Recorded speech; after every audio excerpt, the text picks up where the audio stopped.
Top quality और consistent performance के लिए सिर्फ सिल्वर पंप नाम याद रखना। ಪ್ರಜ್ವಲ್ ರೇವಣ್ಣ ಅತ್ಯಾಚಾರ ಪ್ರಕರಣದಲ್ಲಿ 14 ತಿಂಗಳುಗಳಿಂದ ಜೈಲಿನಲ್ಲೇ ಇರುವಂತ ಪ್ರಜ್ವಲ್ಗೆ ಈಗ ಜೀವನ ಪರ್ಯಂತ ಜೈಲೇ ಗತಿಯಾಗಿದೆ.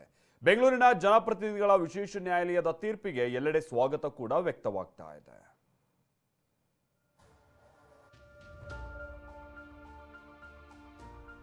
ಜೀವಾವಧಿ ಶಿಕ್ಷೆಯನ್ನ ವಿಧಿಸಿದೆ. ಸಂಪೂರ್ಣ ಜೀವನದ ಉದ್ದಕ್ಕೂ ಜೈಲಿನಲ್ಲಿ ಇರಬೇಕಾಗುತ್ತೆ. ಅತ್ಯಾಚಾರ ಎಸಗಿದ ಪ್ರಜ್ವಲ್ಗೆ ಜೀವನ ಪರ್ಯಂತ ಸೆರೆವಾಸ. ಅತ್ಯಾಚಾರ ಅಪರಾಧಿಗೆ ಗರಿಷ್ಠ ಶಿಕ್ಷೆ ನೀಡಿ ತೀರ್ಪು ಕೊಟ್ಟ ಕೋರ್ಟ್. 11,60,000 ರೂಪಾಯಿ ದಂಡ, ಸಂತ್ರಸ್ತೆಗೆ 11 ಲಕ್ಷ ಪರಿಹಾರ. ತೀರ್ಪು ಅತಿ ದೊಡ್ಡ ತೀರ್ಪು.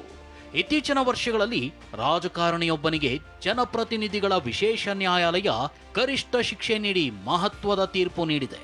ಮನೆಗೆಲಸದ ಮಹಿಳೆ ಮೇಲೆ ಅತ್ಯಾಚಾರವೆಸಗಿದ್ದ ಹಾಸನದ ಮಾಜಿ ಸಂಸದ ಪ್ರಜ್ವಲ್ ರೇವಣ್ಣಗೆ ಜೀವನ ಪರ್ಯಂತ ಸೆರೆವಾಸದ ಶಿಕ್ಷೆ ನೀಡಿ ಕೋರ್ಟ್ ತೀರ್ಪು ನೀಡಿದೆ.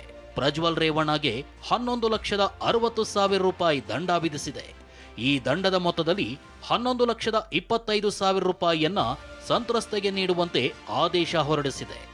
ಈಗಾಗಲೇ ಶಿಕ್ಷೆ ವಿಧಿಸಿದಂತ ಆರೋಪಿ ಪ್ರಜ್ವಲ್ ರೇವಣ್ಣ ಮಾಜಿ ಎಂಪಿ ರವರಿಗೆ ಜೀವಾವಧಿ ಶಿಕ್ಷೆಯನ್ನ ವಿಧಿಸಿದೆ.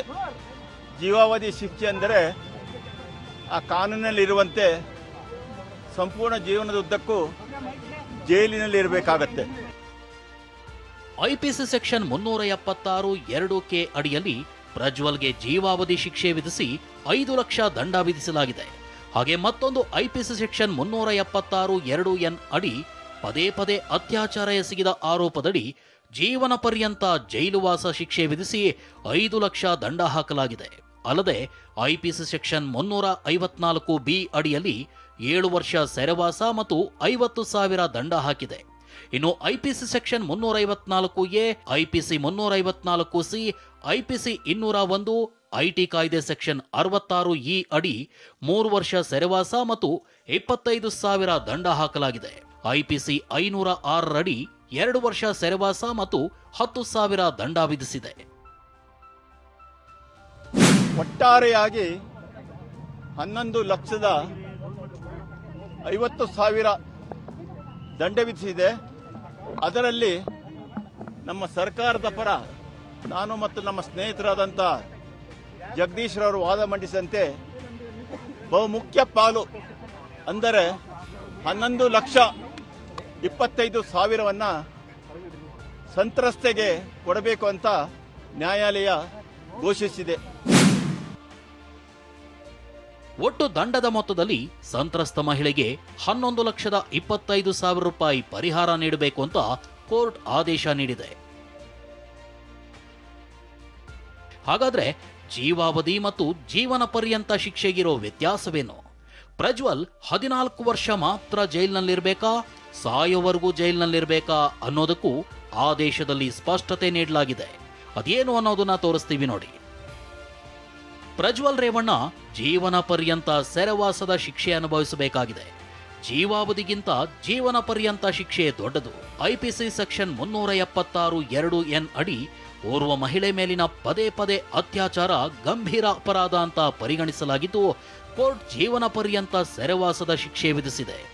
ಜೀವಾವಧಿ ಶಿಕ್ಷೆ ಅಂದ್ರೆ 14 ವರ್ಷದ ಬಳಿಕ ಕ್ಷಮಾದಾನ ಕೊಡಬಹುದು. ಕ್ಷಮಾದಾನ ಕೊಡುವಂತ ಅಧಿಕಾರ ಸರ್ಕಾರ ಮತ್ತು ರಾಜ್ಯಪಾಲರಿಗಿದೆ. ಆದರೆ ಕೋರ್ಟ್ ಜೀವನ ಪರ್ಯಂತ ಅಂತ ಆದೇಶದಲ್ಲಿ ಉಲ್ಲೇಖಿಸಿರೋದ್ರಿಂದ ಪ್ರಜ್ವಲ್ ಜೀವನ ಪೂರ್ತಿ ಸೆರೆವಾಸದಲ್ಲೇ ಇರಬೇಕು. Section 376 N, section 376 K, 354, 506, 201, 66 E of IT act ಅಲ್ಲಿ ಶಿಕ್ಷೆ ಆಗಿದೆ. ಅಲ್ಲ, ಅವನ ಅಂತಿಮ ಜೀವನದವರೆಗೂ ಅಂದರೆ ಸಾಯೋ ಕೊನೆ. ಹೌದು. ತೀರ್ಪಿನ ಬಳಿಕ ಸುದ್ದಿಗೋಷ್ಠಿ ನಡೆಸಿದ ಪ್ರಜ್ವಲ್ ರೇವಣ್ಣ ಕೇಸ್ ತನಿಖೆ ನಡೆಸಿದ್ದ ಎಸ್ಐಟಿ ಮುಖ್ಯಸ್ಥ ಬಿಕೆ ಸಿಂಗ್ ತನಿಖೆಯ ವಿವರ ನೀಡಿದರು.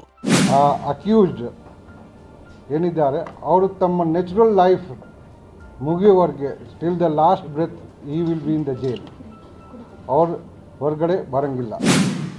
ವಾದ ಪ್ರತಿವಾದ ಆಲಿಸಿದ ಜಡ್ಜ್ ಪ್ರಜ್ವಲ್ಗೂ ಏನಾದರೂ ಹೇಳೋಕಿದೆಯಾ ಅಂತ ಕೇಳಿದ್ರು. ಏನು ಓದಿದ್ದೀರಾ ಅಂತ ಪ್ರಶ್ನಿಸಿದ್ರು. ಪ್ರಜ್ವಲ್ ದುಃಖದಲ್ಲೇ ಉತ್ತರ ನೀಡಿದ್ರು. ಕೋರ್ಟ್ ಹಾಲ್ನಲ್ಲಿ ಕಣ್ಣೀರಿಟ್ರು. ಅಂತಿಮವಾಗಿ ವಾದ ಪ್ರತಿವಾದ ಆಲಿಸಿದ ಕೋರ್ಟ್ ಪ್ರಜ್ವಲ್ ರೇವಣ್ಣಗೆ ಗರಿಷ್ಠ ಪ್ರಮಾಣದ ಜೀವನ ಪರ್ಯಂತ ಸೆರೆವಾಸ ಶಿಕ್ಷೆ ನೀಡಿ ಆದೇಶ ನೀಡಿದೆ. ಪ್ರಜ್ವಲ್ ಜೊತೆ ರಮೇಶ್, TV9 ಬೆಂಗಳೂರು.